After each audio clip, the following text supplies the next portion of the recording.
दोस्तों, mutual fund investors के लिए एक बड़ी खबर है। क्या आपके म्यूचुअल फंड्स में भी सिर्फ नाम का फर्क है और पोर्टफोलियो लगभग सेम ही है? लेकिन अब ऐसा नहीं चलेगा। सेबी ने म्यूचुअल फंड्स रूल को बड़े बदलाव के साथ बदल दिया है। सबसे पहले अब म्यूचुअल फंड्स को सिर्फ 5 कैटेगरीज में, जो कि बड़ी कैटेगरीज है, उसी में ही रखा जाएगा, जिसमें equity, debts, hybrid, life cycle funds और अदर्स जैसे कि इंडेक्स फंड या ईटीएफ्स में ही रखा जाएगा। सेबी ने 2017 वाला पुराना सर्कुलर हटा दिया है और सभी एएमसीज को 6 महीने में नए नियमों के अनुसार अपनी स्कीम अलाइन करनी होगी। सबसे बड़ा बदलाव, पोर्टफोलियो ओवरलैप पर रोक लगा दी गई है।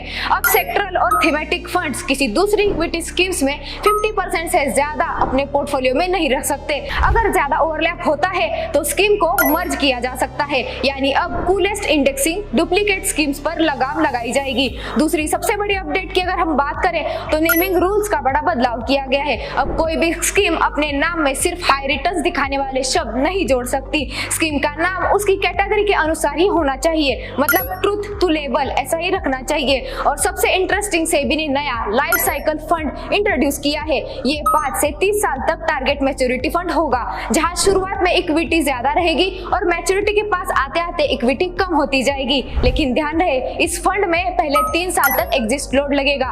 पहले साल 3%, दूसरे साल 2% और तीसरे साल 1% तक का एग्जिट लोड लग सकता है।